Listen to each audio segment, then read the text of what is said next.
go a little wider. Brings ball back for Marshall. The footwork. Benji Marshall. Now the speed. The footwork again. Away from Peachy. Passes without looking. Away for Richards. Back to Fitzhenry. That is as good as you will see. Welcome back, ladies and gents, to another episode of the SuperCoach Tragics podcast. I'm your host, Dan, coach of Badonkadonk, fresh off another par round for me. Due to my low rank, I ended up jumping up 6,000 places, which is fantastic. Managed to claw back a bit of space there. So I'm moving in the right direction. On the other end of the scale, moving in the wrong direction. Glen, mate, bit of a mixed week for you, mate. You got to meet up with us face-to-face, which was probably the highlight of your week, and then SuperCoach gave you a kick in the pants. Yeah, I think you're rubbing some of that juju off on me, boys. It might have hurt me.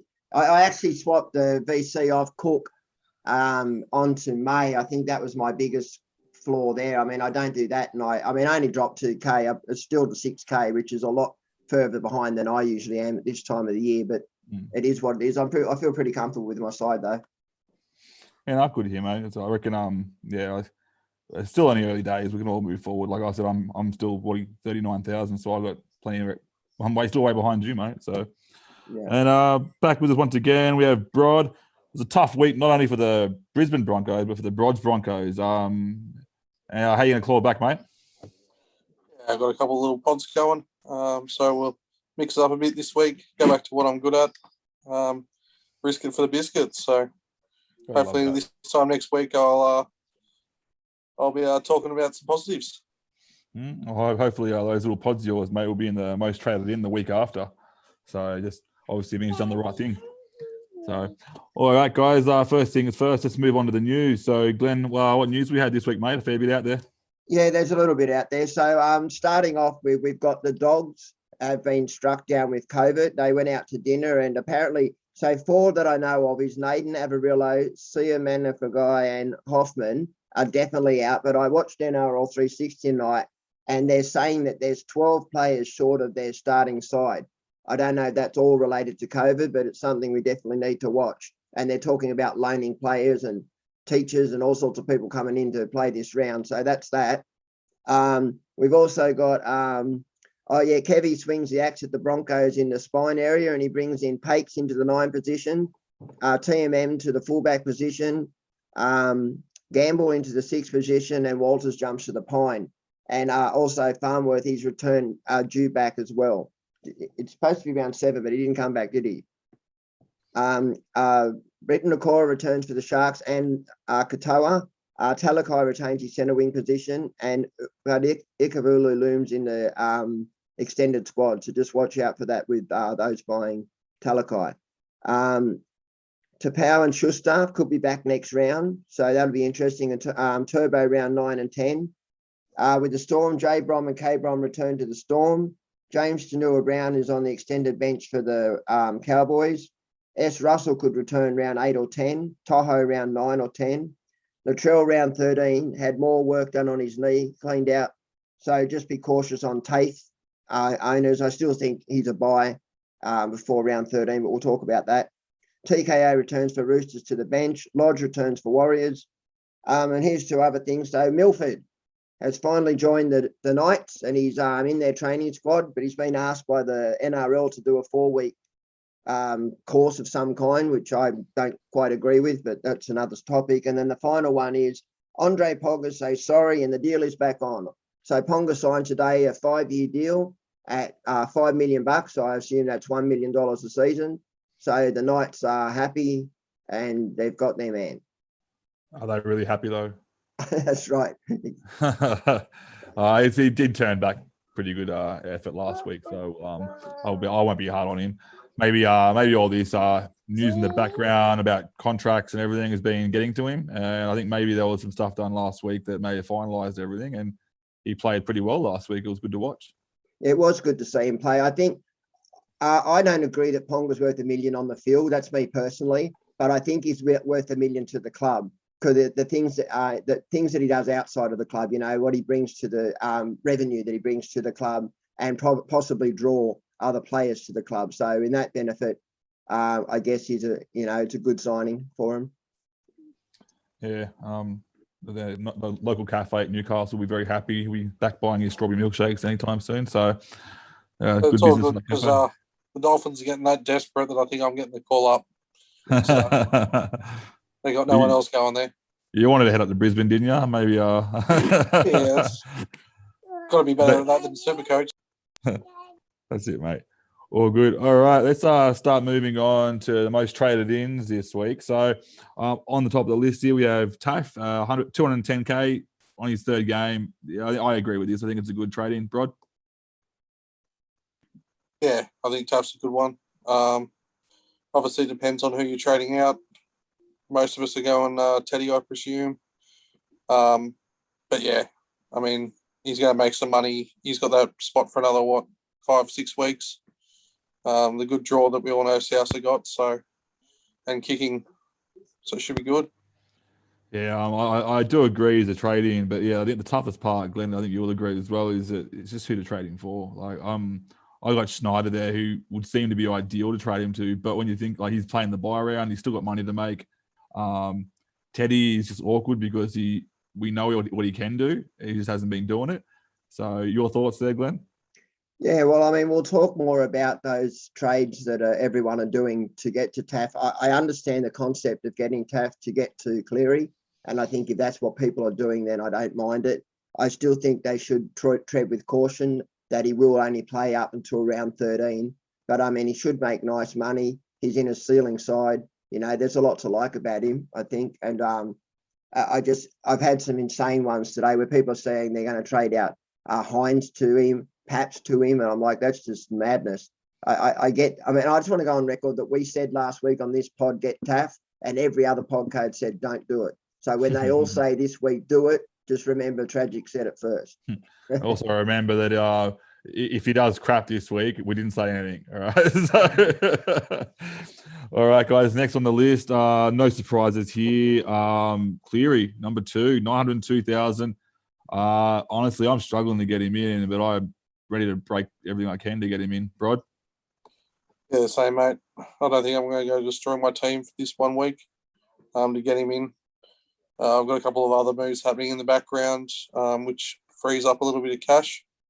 So if he doesn't climb too much next week, I'll jump on then, or I'll look what's happening around. So, but yeah, we all know Cleary. I think Cleary and Grant will be the two ones that don't probably lose cash this year, go up and down. I think they'll be the ones that stay around their spots. So it's a good move. Yeah, so I think I'm in the same boat as you, where I know Cleary's break even's 84, so like I don't see him getting 150 again. He might get 100 and still go up a little bit. So I literally can't get him in this week. And the only way I can do it is if I trade out someone to almost enough, and I just don't think I can justify that. Especially that someone I'll be trading out is a buy player as well. So it's too hard to do. I might have to stick to my original guns and wait till after the buy rounds. Glenn, your thoughts, mate? Well, yeah, so my halves are Hines and Moses. And one of the reasons that I owned Moses was so that I could make the money to get to Cleary. You just got to own Cleary. The gap between Cleary and the next half is just incredible, to be honest. His base, goal kicking, ceiling side, he gets the unicorn points. I mean, he's just one of them players you really need to own. I know a lot of people this week are going Teddy to Cleary, and it's some people have got Snyder there. I mean, it's difficult to get from Snyder to Cleary. And as I said, the reason I got to Moses, so was that transition to him was easier to do. But I don't agree on breaking your sides to get Cleary, but I would look at people if you can't do it in one swing this week, be patient and do it in 2. You know, don't go breaking your sides, you know, just still rob a bit of Peter and Paul and, you know, try and get there without doing too much damage. Yeah, I think I like to get him in, but I want to say to everyone right now, I know we've seen what Cleary can do, but we also saw what he did in the first 2 games, and he's had one massive game, and everyone's breaking their sides to get him in after one massive game. I'm not here to talk down Cleary. We all know he's the best, but I think there could be a bit of a jump in the gun here as well, because I think they're like my original plan was to wait until after the buys, and I'm probably going to regret that. I'm not going to lie, but I think I'm going to stick with that. I don't see his price going up much more. I think it will be about the same. The only thing I'll be missing there is the points, I reckon. So, and when you have someone like Hines there, I still think that Hines is going to be up and down as well, but also have similar points. The gap won't be as big as it was last year between him and the second best half, which is Hines. So I might have to just stick with that. And like Brod's doing, free up a bit of cash week by week and get him in when I can, so I don't have to break my team. Yeah. And really, he should be out this week anyway with that disgusting tackle. But Yeah. real weirdos aside, should have been everyone's biggest purchase next week, not this week. Yeah. Might get some chips for that salt for you there, mate. All right. Next on the list we have Stags. This one hurt me a lot because on a different note, I held for Feeder thinking, he's going to come good, but I sold Stags, and 2 hours after I sold Stags, he went nuts. So I want to bring him back in. I think I can get him in a lot easier while still saving some cash. Your thoughts on Stags, Rod? Yeah, mate. Well, watch any of the podcasts at the start of the season. I said, get on Stags. Yeah. And I'm pretty sure I was the only person that didn't start with Stags. So obviously I was quite happy when he had that start of that little run where he didn't score any points. And yeah, I think he's one of the ones that you need in the centre wing. I think I said, he will be the highest centre wing this year, and he'll get there. He's just hitting his strides, and I think they've worked out how to use him with A-Ray. So yeah, the only concern I have here, which it may even benefit him, is the new halves combination that's happening at the moment with the Broncos. Glenn, your thoughts on that? Yeah, well, I mean, I started the season with Stags as well, and then the first 3 games I watched, it just wasn't going right. A-Ray was playing with Kelly and playing this runaround role where they were just going left everywhere with Farnworth out, taking a lot of ball. But since Farnsworth's been out and since Kelly's been out, Stag's been getting a lot of ball. So I do have concerns, the new halves coming in, and the second one being is what happens when Farnworth's come back. Does he take that bulk of the possession again? But I'm jumping back on this week. He's got a negative 45 or around that number, I think it was, break even. So it says to me that if you do want to get him, now's the time. And I'll just say one more thing. We were at that game and we were sitting behind the goalpost. And every time the Broncos were down in that danger zone, they just looked so threatening with Stags. He just, he really is what I bought him for at the beginning of the season. You know what I mean? You get clean ball to Stags, he's very hard man to stop one-on-one. Yeah, I was really looking forward to that battle. After seeing Targo at the start of the year versus what Stags was at the start of the year, it was almost going to be a clear defeat. I think Targo would have smashed him, but then Stags came back and just stood up, and it was a great battle. Those two guys just went off. It was great to watch. Cool. Next up, in the 5'8" position, fourth most traded in, we have Cam Munster, 679K. I'm not sure if he's a trade-in, but I reckon he's the end goal. And if you can get him in now, I think there's probably more important things to be getting in right now. I already have him, so I'm pretty happy there. Your thoughts on that one, Glenn? So at the moment, we've got one gun, one making money. And for me, that's Ilias. And so I'm going to allow Ilias to make a little bit more money. I mean, at the moment, I've got Hines, Moses and Brown. And the objective, obviously, is to get to Munster. So that he is somebody I will be aiming for. But I don't think I'm going to touch Munster now until after the bye rounds. I just don't think the way that my side's been shaping, I really need to keep them other spots open for money. But if I do, it'll be Ilias to Munster. I actually have close enough to the money to get him next week, the way that with another trade of Josh King next week. So don't be surprised if I actually have Josh King next week as well. Munster. It depends on the people's sides. I think that Cleary's a higher priority than Munster. But if you don't have Brown or Munster, I'd be definitely getting one of them. Yeah, definitely. I like the idea. I think this year we've noticed some of the trends. The teams up the top there, the ones with the best halves, the coaches with the best halves are actually having the highest scores. So I like the idea of trying to get to the best 4 halves in your team as soon as possible. And it seems to be working. It seems to be the right strategy. A lot of those teams may have stinged out in the second row, which would have worked out great for them this year. A lot of good value there. And like I said, those teams with the 4 best halves are killing it right now. We're just catching up. So yeah, I don't mind this trade at all as long as the rest of your halves are looking good. Rod, your thoughts on Munster? Yeah, look, I can afford Munster this week. but I've banked that cash at the moment. Got something else going on in my little team.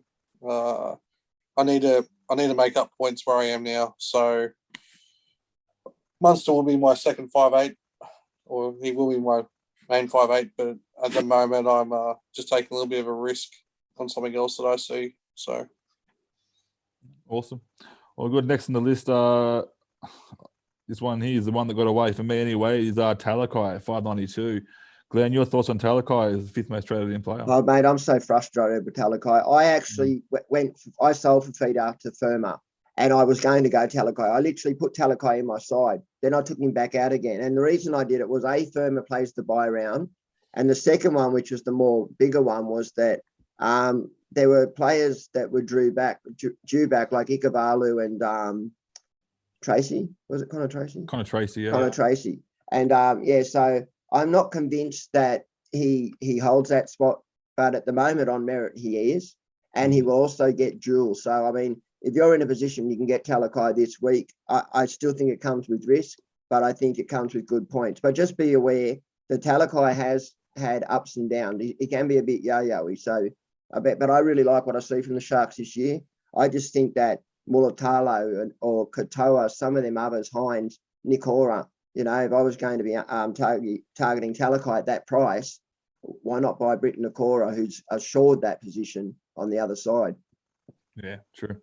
Rod, I know you've made your thoughts pretty clear about Talakai with me in the last few weeks. I want to share with everyone else. Oh, mate, just hate it. People got lucky. He got brought in. People jumped on him on that first week that he got named. And I'm going to say that they're not the smartest super coaches, and they jumped on him, not knowing about the job security and who the people were coming back. And now they're riding the wave of 250 odd K that they've made. Annoys me because the people that put in the time and knowledge. Yeah, bad decisions get rewarded. Yep. That's right. Well, one of those things where it could be like an accidental Papali of last year, I reckon. But last year, I think a lot of people jumped on Papali knowing the security, and they I wouldn't take it lucky. I think they saw how good he played and he maintained his spot. But yeah, Talakai, I wish I was dumb enough to get him the first time. That's wrong to say. So the scenario was different though with Pap last year. Madison went down and he was out for a while, and he was thrown into that second row spot, and the bench favoured that he would continue to play it. Whereas this year with Talakai, we still have two genuine centre wings that can come back into that side. But look, good luck to those that did. They're the ones that have kicked ahead of me this week while I've dropped back because I didn't have him or Staggs or Cleary. So that's why I've dropped back. And sometimes it's them little decisions that reward you. If you look at the people that win SuperCoach and go through some of their seasons, like I've done it and I've looked at it and I thought, what? Why would you do that? But it's paid off, and I mean, so trust your gut sometimes, folks. that's it. All right, that's the top 5 traded in. Let's move into the traded out. So one more. Sorry? There's one more in that list I think we should talk about, which is Lolo. Traded in. Yeah, I did see him. I think he was on the 6th spot there. Yeah. I like. I've had Lolo since the start. Me too. And I was hoping what is happening now with his extra minutes and he's coming back to the way he was. I was hoping that was going to happen, and I got rewarded for that, I believe. So, your thoughts on Lolo there, Glenn? Well, the reason I wanted to mention Lolo is because Lolo can be moved to front row now, and he will also play in the first bye period. And you know that he's not eligible to play Origin. He's averaging 72. And the other thing is, was it 72 minutes or 72? Geez, I'm sorry, I don't have those right numbers. But anyway, regardless, he's averaging really well.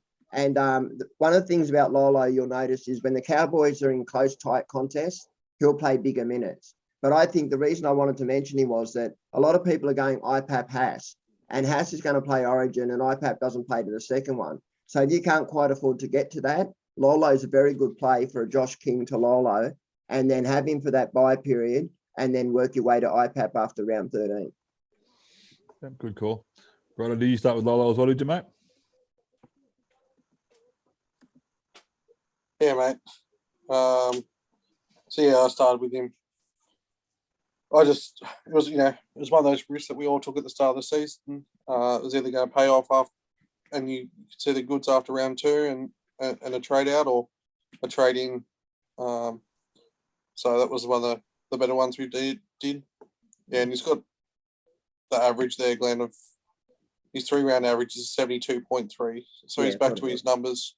Yeah. Especially last week, knocked out 86 at 71 minutes last week. So really good effort from him. Yeah. Yeah, well, I think I said it in the preseason podcast with Lolo. I said everyone was saying that it was a risk bringing him in because of what happened last year, but I think my words were that it's like the most least risky risk he could ever take, because the worst thing that would have happened this year is that he would have been as bad as he was last year. And what did he average last year? 50? 55. Yeah. So how is that a big risk? It's a risk with a bit of a safety barrier, a 55 average. So to me, it wasn't a risk at all. It was just a very low, low room for error. So Can I just mention one more thing too? You said we were going to talk about people that we might suggest people to get in. And one of the ones that's not high on that list that I think should be, if you don't have him, is Olakau'atu. He's going to play also in that first bye. He's putting up really good numbers. Now, his floor's not as good. He doesn't really, he had 77 in one game in base, but he's more a try-scoring second rower than, workhorse. But I still think that, he's scored consistently well for me. And if you looking for a second rower for the first bye, I would be jumping all over him. Yeah, so it was only the one real bad game you had, wasn't it, when he came off the field? There was obviously an issue there. It was only the one game. I think he got 39 points in that game or something. Yeah, that's right. But, that was the week that you brought him in, I'm pretty sure, as well. Yeah. But yeah, lucky he held on because he's been doing good. Like the first 2 games, he was averaging around 87, and then he gets that 39, and then back to where he was from the start. So yeah, I do like that idea. The other one I was looking at, I know it's a bit risky, and a lot of people will probably say no, but I mentioned it last week, is that now that Angus Crichton has been named, one to look out for. He's priced very lowly, around 527,000. I'm pretty sure he is, or 523. So if he does get that edge spot moving forward, I really like the idea of him being a trade, because you won't get an 80-minute Angus Crichton for 523 ever. So something to keep an eye on. And there's one other one that I wanted to mention, which was Lukey. So I get a lot of people messaging me about stuff, and one of the questions I got today was Lukey with question marks. And so what I'll say is his base is really good, and I really like Lukey if you're trading up from down to him to get cash to do something else. My fear with Lukey is this: they've got Gilbert on the bench, and that rotation has been a little uncertain, and that coach Payton can be a little uncertain. But for those that ask me about Lukey, I don't hate it. Yeah. I think Brod had a story about Lukey last week. One of his friends asked him for advice on Lukey, and he said, should I trade him out? And he goes, no, he's been named on the edge, mate. Keep him there. And then, he busts out a pretty big score. So, shout out to Todd there. I'm not sure if he even listens, but And he got Cook as well in BC, didn't he? Was that the same guy? No. This one's a smarter one than that one, mate. Oh. He's a smarter one because he asked you for advice rather than making his own bad decisions. So he's only about 3,000, 30,000 positions above me with my advice. So, no, I love it. Well, is there any other trade-ins that you guys might consider this week that aren't on the list? No, I'll just talk about them next week when they go well for me. I can't let my head-to-head opponents hear them. Awesome. All right, let's move out to the traded out, guys. Number 1 on the list, we have Teddy, 748,000. He's due to lose about 60K this week after all the money was already lost. I'm not sure on this one. It's mixed feelings. Like all the reports say I should be trading him out, but I just can't bring it to pull the trigger. Glenn? If you're going Teddy to Cleary like I am, then there's some sense in it. Having said that, like some of the people that, or going Teddy to TAFE, I don't mind that either if it's allowing you to get to Cleary. Look, in past, one of the common things that we've said year after year after year after playing SuperCoach is never trade out a proven gun. And Teddy is one of the guns of all time in SuperCoach. But the problem is he's always been in a ceiling side, and the Roosters just aren't that this year. And I think one of the bigger problems for them this year, and I still stand by it, what I said earlier, was the switching of the halves left and right. I just think that that's really impacting the attack and stifling them in. And I don't think their forwards have got the same impact that they usually do either. So, yeah, I think he is a sell, sad to say. So, Brod, you holding Teddy, mate? No, he's out for me, man. Mm. He just, and it's been all year. He just doesn't look like he was a player last year. And I'll probably buy him after Origin because, like most good players, as soon as Origin's done, they kick into and they stay at that height. So I'll sell him and then I'll look to bring him back after Origin. Him or Turbo, I think. Yeah, I think the issue with I'm one of the guys that doesn't look at stats too often. I look at the eye test. That's how I kind of judge my team, and it's not like he's really come close to breaking many lines. It just doesn't seem like he just kind of looks a bit lost out there when he's doing his hit up. So I think I'm going to have to trade him out. But yeah, I'm not going to be happy about it. I'll protest the whole time. But I think it's a smart decision to do. Can I just bring up a few points that I noticed? So I go by numbers and I also go by eye test. And what I have noticed is these three things with Tedesco. So firstly, in previous seasons, Tedesco picks the ball up from dummy half and takes them dummy half runs. So there's base points that he picks up there. Secondly, is the Roosters before this year were one of the best sides for putting on set plays both left and right. And they involved that out the back play to Tedesco, who either then scores or passes out to the winger or in short to the second rower. But this year, Radley has impacted the middle.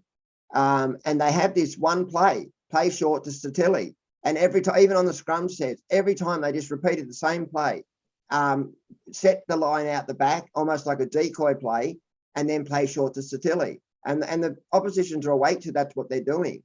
And I felt last week, if they just had played out the back even once, they may well have, it may well pay off. So look, I say selling Tedesco comes with huge risk. He will deliver, and I know he will. It's just how long can we afford to wait whilst other teams are not? I mean, there's the sides that are leading this year have got one fullback. Go figure. Who would have thought? That's it. Yeah, and Kiri's done him no favours this year either. No. Obviously, they've gone right. My halfback's back.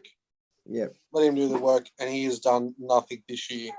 Looks like the skeleton of what he was before he got injured. It's really sad to see. Yeah.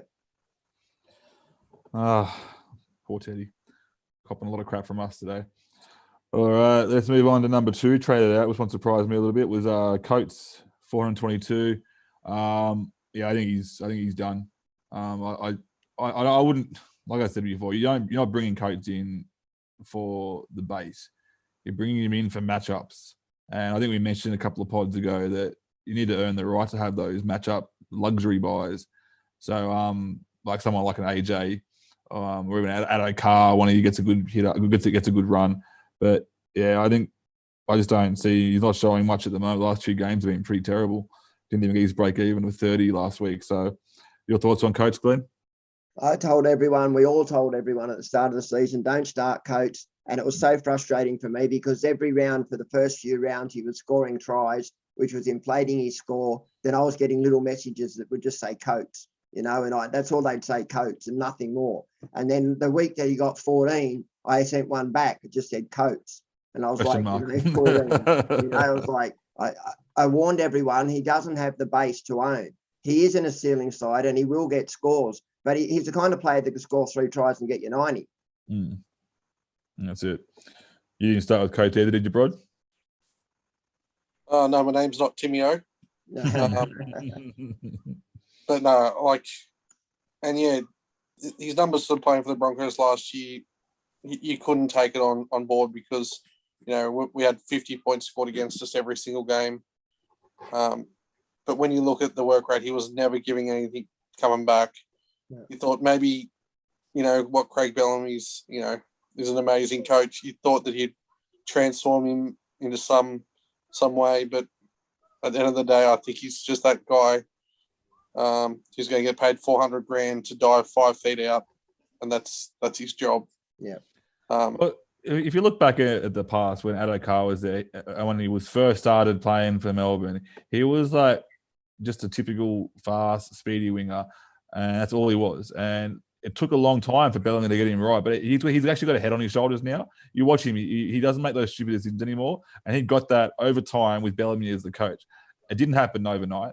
It took a long time for him to do that, and now he's like, and I hate saying, Addo is one of the best wingers in the game. The way he plays, very smart that game, but he's not SuperCoach relevant. He's not relevant, right? And he doesn't have to do anything anymore anyway. Yeah, they can't pass the ball that far out there. But like I'm saying, like, yeah, it's one of those things where, yeah, Bellamy's going to do great things. We're not going to just click his fingers and make it happen. It's going to take time. And he will be a good winger, but whether it even translates to SuperCoach is a different story. So like it hasn't without a car either. All right, moving on. Next one here, and I don't agree with it, but I guess I understand why, is Snyder getting sold right now. I'm guessing for TAFE to free up some cash to get Cleary.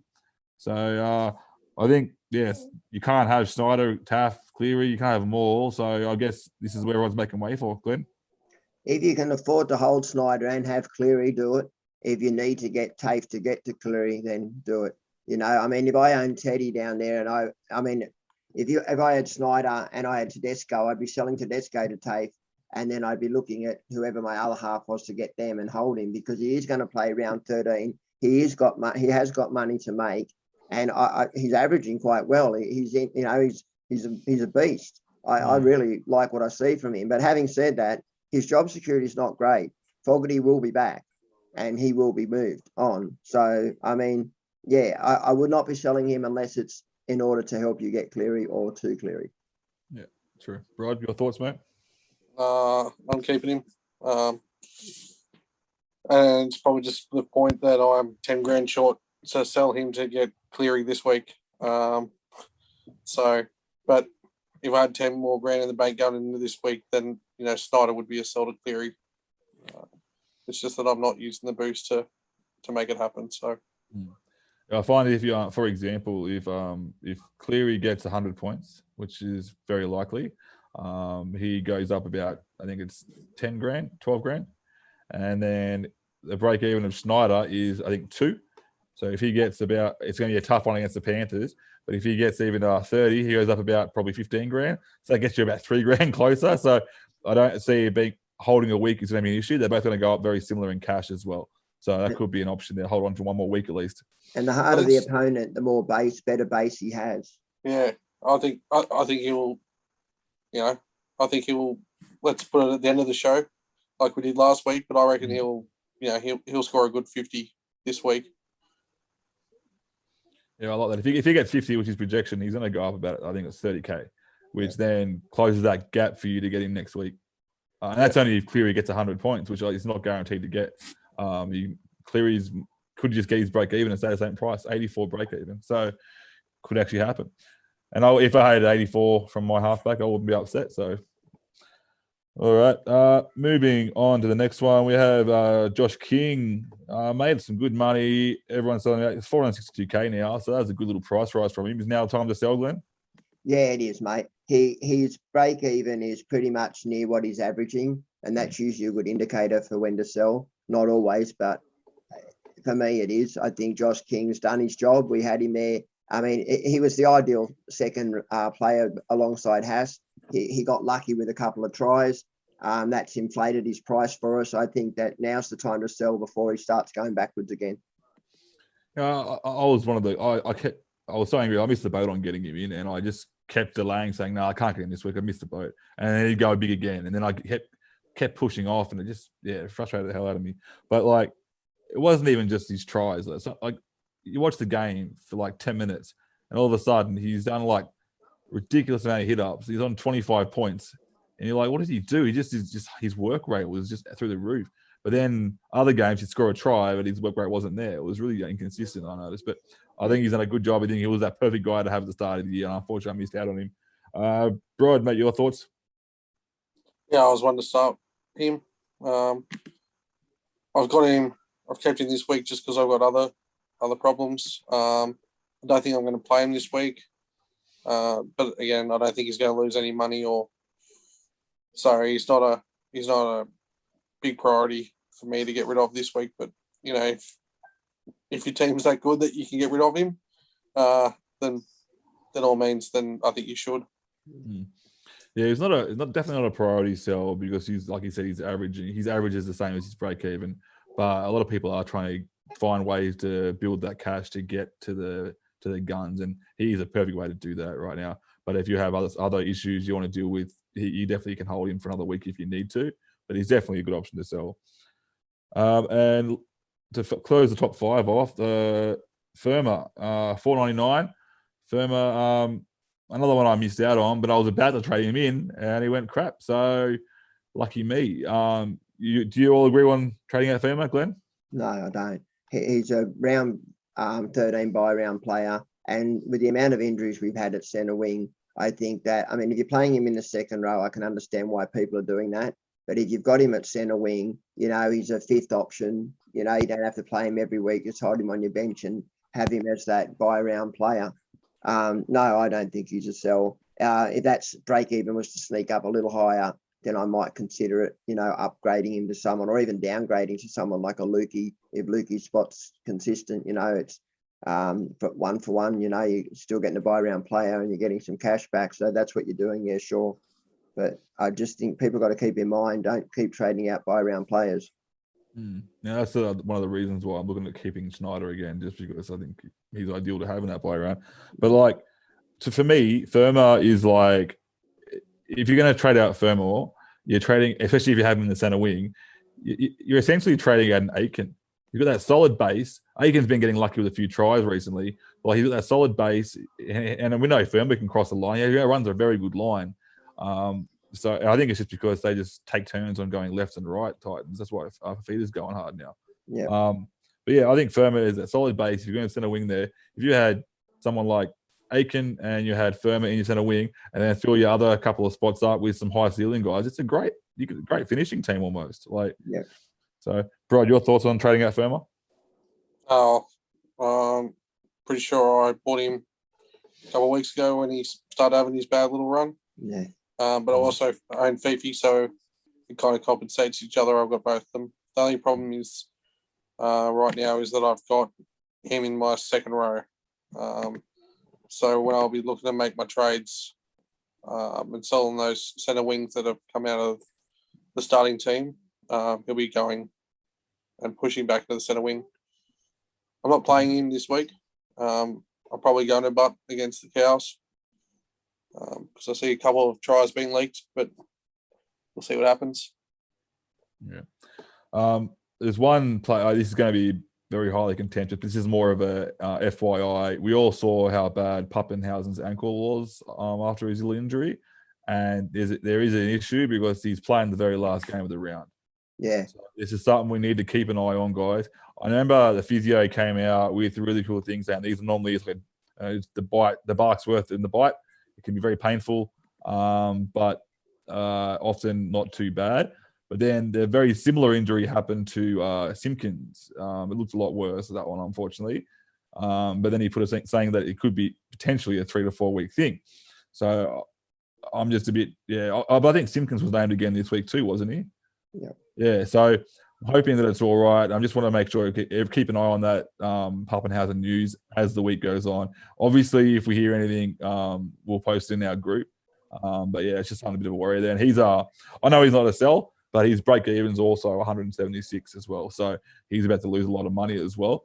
But yeah, if you don't plan on selling him ever, then I don't see why he would be a trade, but just something to keep an eye on anyway, guys. So here's a bit of advice to people. If you do own Josh King, don't play him this round. That if you own Pappenhausen, that way you can have the R on Pappenhausen. If Pappenhausen is out and we get that information late, you can at least play Josh King for him. I mean, I know he doesn't offer the ceiling, but at least you're getting a player that's playing as opposed to an NPR or an AE, that could get you a lower score. You know what I mean? So just something to consider. If you're in a position to do that, which I am, I've got Lolo and Haas, so I can put King on the bench and opt to leave him out of my side.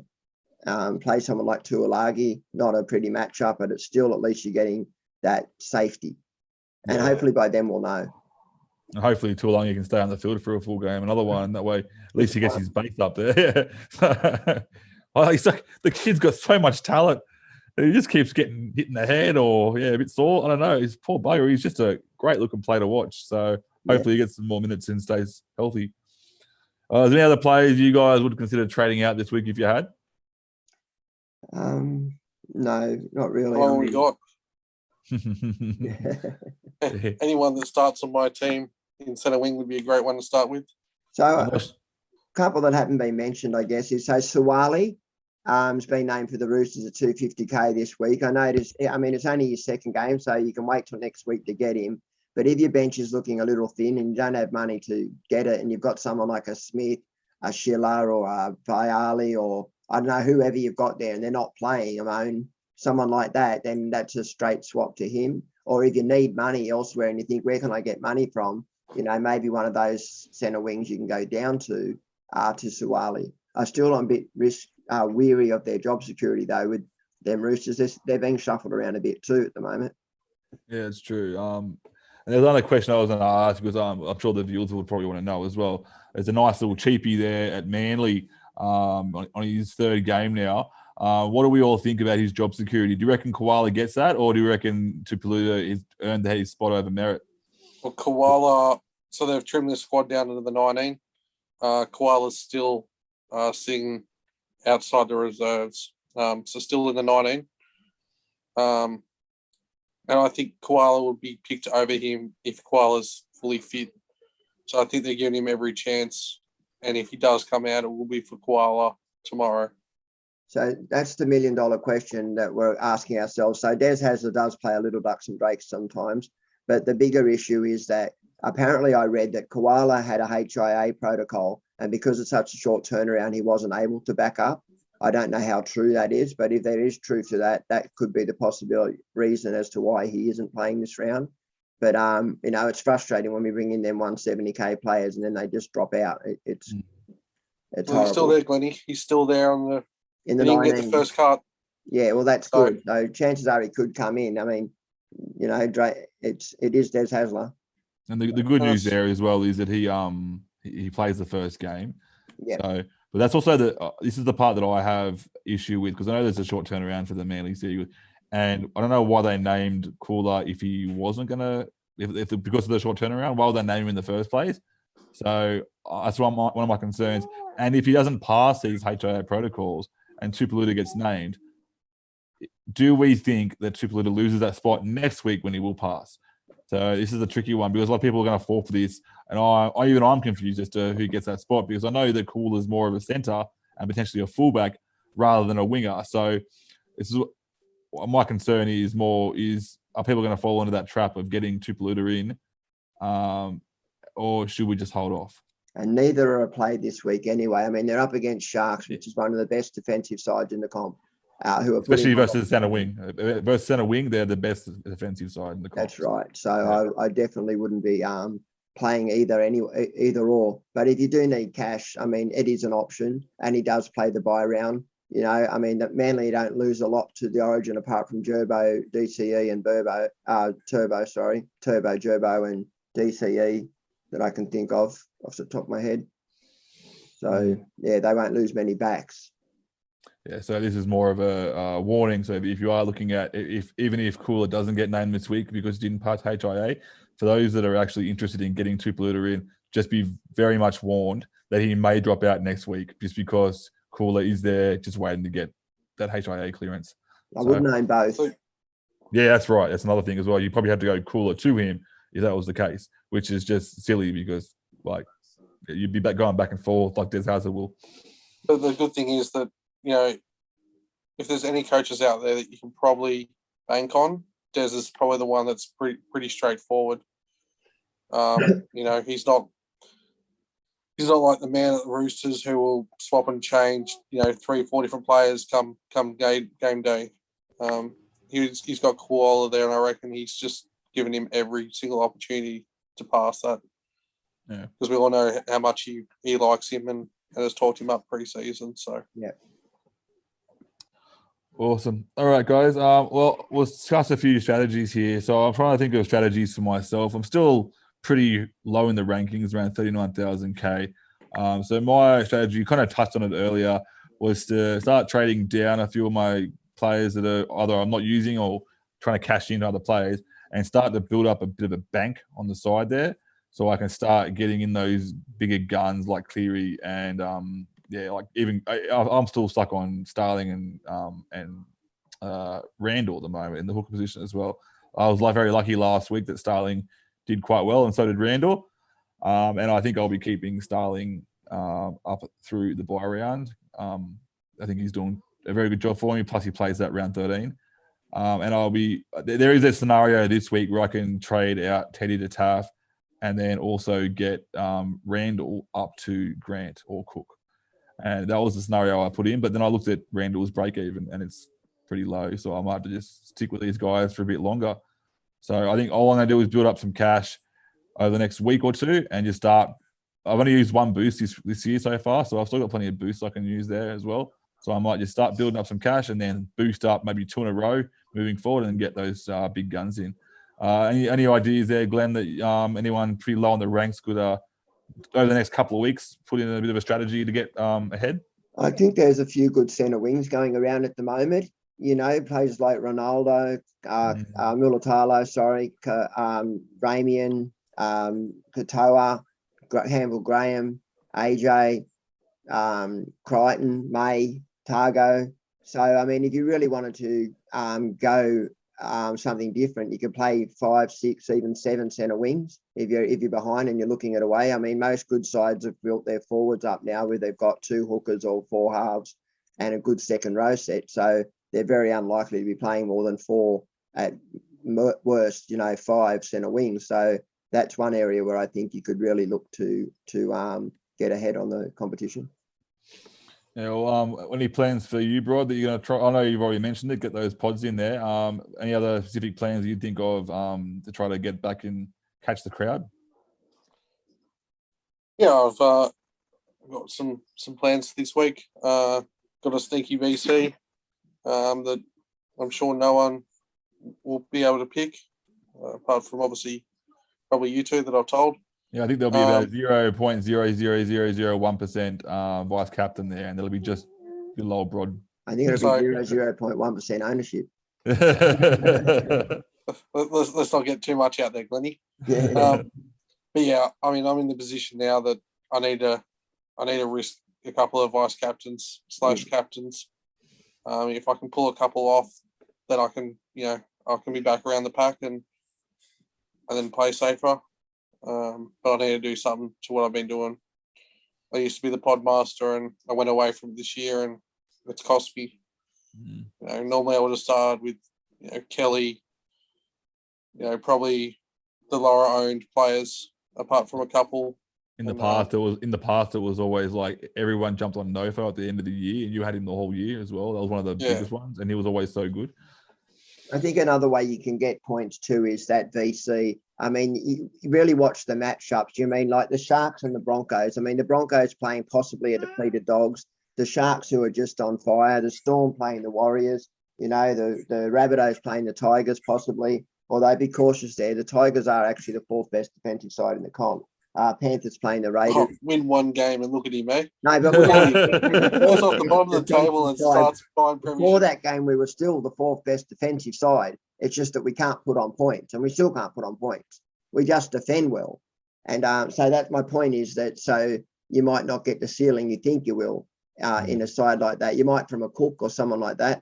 But the point of the comment is that VC, you go someone like a Talagai, a Mulatalo, or a Hines, Stags. There's quite a few options out there to VC that's different to everyone else. Some of them will be obviously options, but. Yeah, well, one thing that I've actually been doing is rather than using the VC as a risky option, I've been using my VC as a secondary captain option that I think it could be. Like, for example, last week I went for Theta, thinking that he'd be a great captain option as well. So essentially, instead of throwing away my VC that could be on someone that has a high ceiling, also a low base, I will literally throw it on a guy that I think would be worthy of a captain choice. It essentially gives me 2 shots at being a captain. So I'm not being risky, but I'm also getting, if Fafita got 120 last week, I decided to loop him before he went up to 120. But a little trick, I had to look at how many offloads he made, and all of them were effective. So I knew he was going up a little bit. Didn't expect him to go up to 120, but I'll take it. Your trick was asking me. That's it. But yeah, so I try to stick very vanilla with my VCs, but like safer options, but options that you know can still go above 100. So normally I wouldn't loop anything below 120, 125. But I think this year you can afford to do that. And especially my lowest score was 31, which is more than loopable. So I know I'm pretty safe. I've got no AE nightmares on the bench. Yeah. I think my worst one is Leo Thompson. He's getting 30 every single week. So that was one of my little strategies I've been doing there. Moving forward. Sorry, Rod? Just obviously talking about that. So top 5 VCs players this week so far. So Nico Hines is number 1. Yep. Next one surprised me, Brian Pappenhausen. Puppy's at 7.8. So I think a lot of people haven't changed their team, mate. That's what it is.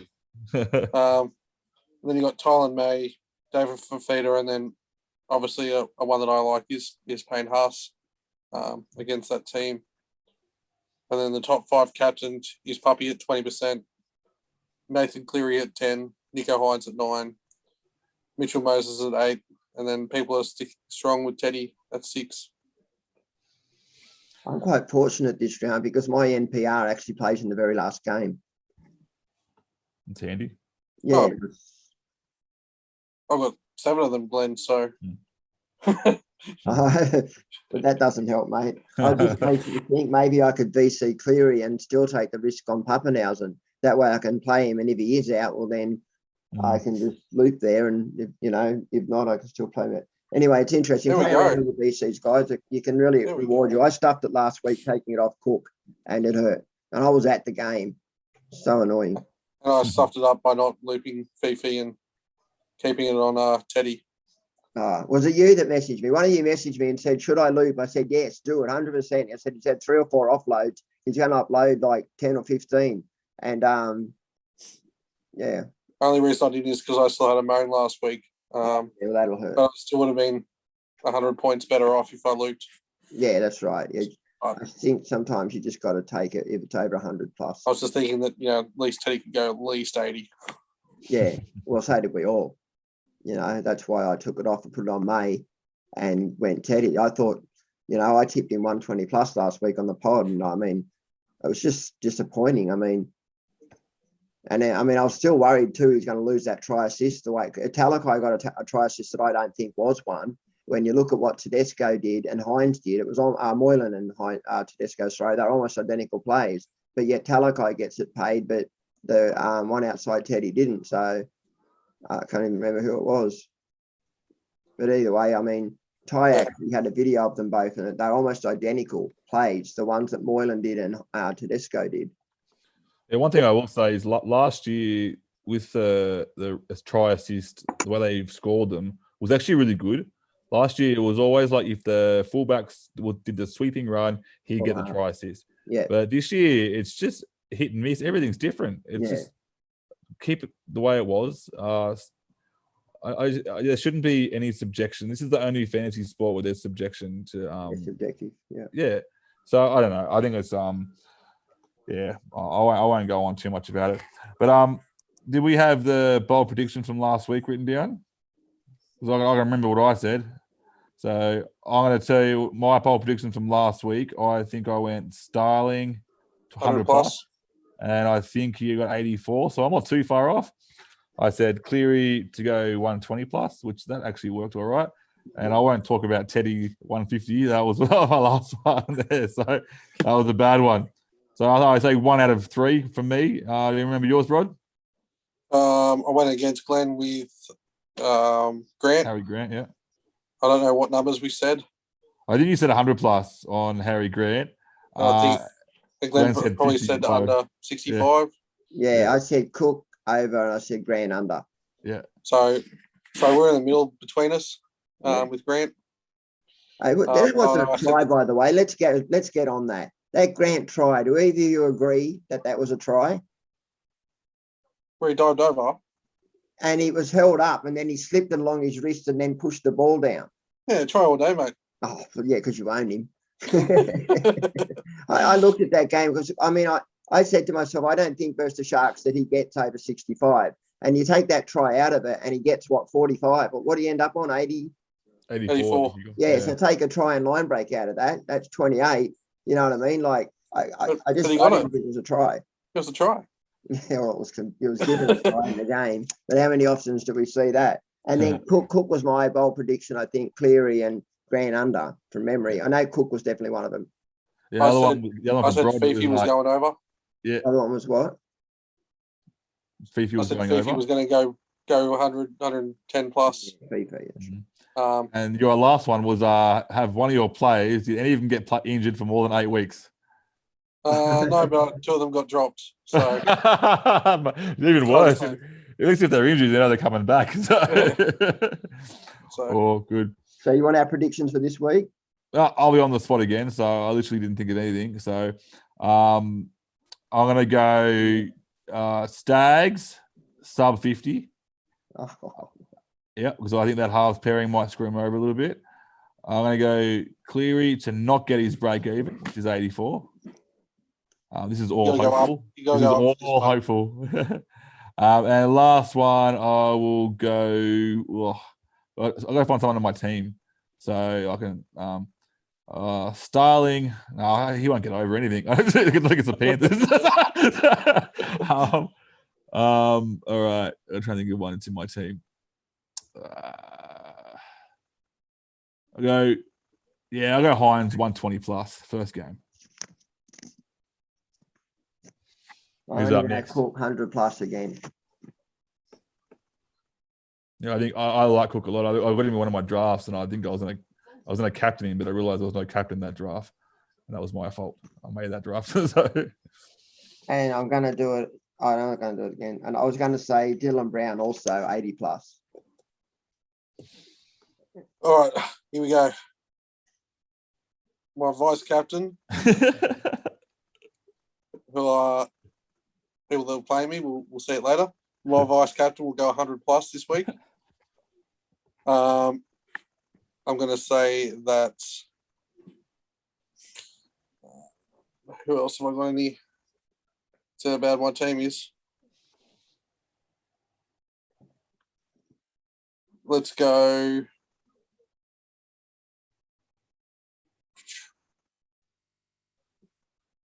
Let's go. Fernball's going to go 65 plus.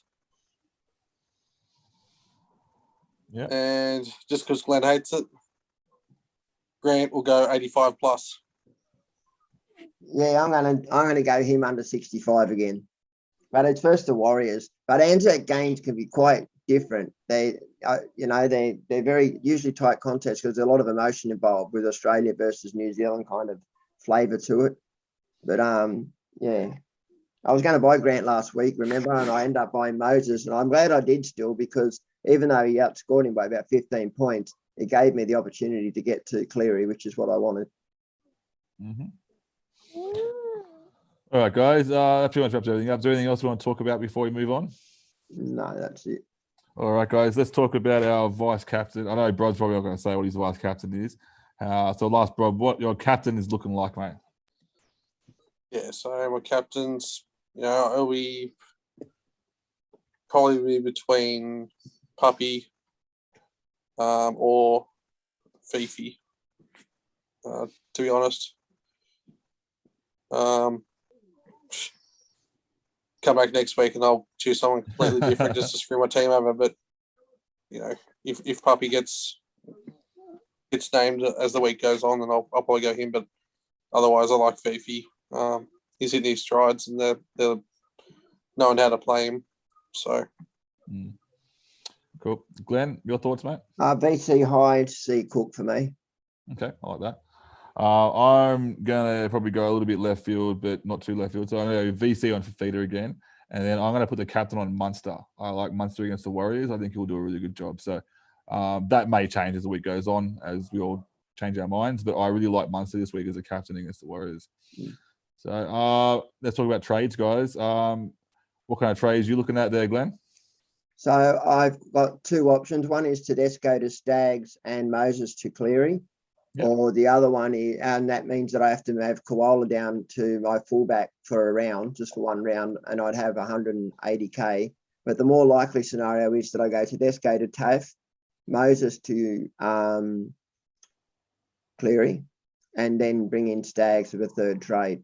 So I'd be bringing in Cleary, Stags, and Tafe all in one go. Awesome. And Bro, I know you're not going to say one of your trades, but any other trades you're going to do this week, mate? Yeah, so Teddy out for Taff. We got my other trade. And I am looking at a third. And it is that Stags one into my centre wing, which would mean that I would have a full centre wing, which I don't have at the moment, as I'll be copping an AE in there, which isn't the worst thing because all my players are, 40 plus sitting on my bench, so I'm not too worried if that's what I need to do this week. It will just depend as the week goes on, I think. I'll see how these first couple of games go. Yeah, I've lost 7 centre wings. This is my 7th one this round. Phenomenal. Well, my trades I'm looking at, I'm just looking at getting rid of the dead wood there. So I've got Billy Smith and Russell. I will be trading out to Suwali, and I'm going to bring May down and look at. I haven't decided yet on a second row, but I need to get someone there to try and cut some dead wood, as well as build some cash up. I had about 12 different options going before. So one of my options was to go Schneider out to Taff, which would free me up enough cash to turn Valet, my Nuff, into Stags. So that would actually clean up my team and give me some more depth. So I'm more than likely going to use 3 trades this week, but really unsure on where they're going to go because I just can't pull the trigger on selling Tedesco or Schneider, and for good reason. I think I'm leaning more towards selling Tedesco purely because Schneider plays the buy and he's going to be out of that buy period anyway. So, which works out in my favour, free up more cash. So, and Teddy's leaking badly. Exactly, yeah. So I think I'm going to go. It more than likely will be Teddy to Taff, and then that will free me up enough cash to get Stags, and then also Suwali in there as well. But I think I can wait on Suwali a week as well. Especially I've got Russell who's on the bench there. I can keep him one more week. He's not losing any cash, and get Suwali next week. And if Suwali will get injured this week, knock on wood, then I miss out on that injury because there's already been a few injuries in that centre spot anyway this year. So. All right, guys. Any other things before we want to head off? No, I think that's pretty much covered for this week. Awesome, guys. All right. Until next week, guys. Peace out. Cheers, guys. I want to win. I want that trophy. Throw it up! Throw it up! Throw it up! I want that trophy. Throw it up! Throw it up! Throw it up! I want that trophy.